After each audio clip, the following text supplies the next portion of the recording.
I know we had talked yesterday about Cinco de Mayo, which is of course today, and I know that you want to talk about sort of what it means to you, what its actual origins are, which are sometimes misinterpreted popularly. Yeah. Just for like a minute, do you want to talk about that? Give you a really Reader's Digest version. A lot of people know about Cinco de Mayo, Cinco de Drinko, very cringy cultural appropriation holiday that really has been blasted, rightly so. So I thought I would give the viewers a little bit of interesting information that I read on a professor, David Hayes-Bautista out of UCLA. He's actually a colleague of my dad, so I've grown up with this guy. Really awesome. Amazing historian and professor there at UCLA.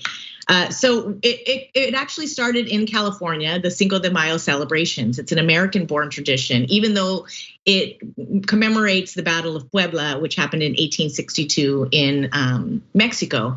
Now, there's two simultaneous wars going on during that time in 1862, the American Civil War, and there was also Mexico was having a war with the French, and that was the Battle of Puebla. It was against the French. The Mexican army actually beat Puebla. It was a very tiny battle.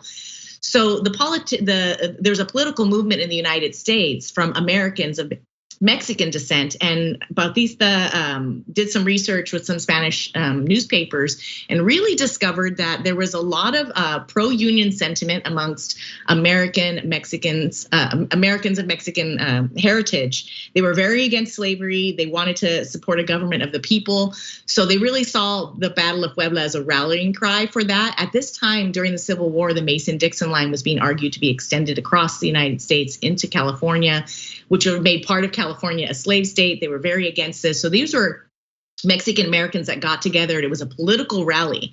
So the first celebrations of Cinco de Mayo were a political rally to sort of be against slavery, pro-human rights, against the elite proletariat. So it's a very exciting progressive movement. They were called the juntas. They were originally organized by men. That sort of died down, and then women brought it back again. And then they started having these yearly celebrations for Cinco de Mayo. Now that's been sort of perverted by Budweiser and Anheuser-Busch into this like Drinko de Mayo celebration. But it's interesting to learn the origins of it. You can actually, UCLA is having a reenactment of the very first Cinco de Mayo parade, which was a political parade. So you can research that. KCT has a good article on it that I shared with you too. So I can share it out on my Twitter. You guys can check it out.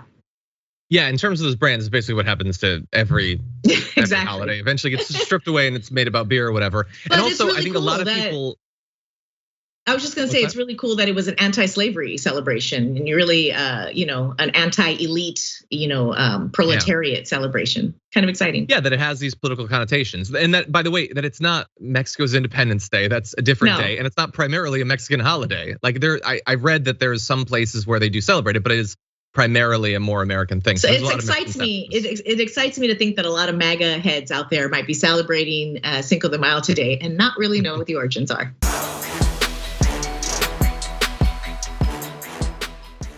Check out the Damage Report podcast each day, wherever you get your podcasts, whether Pocket Casts or Stitcher or iTunes.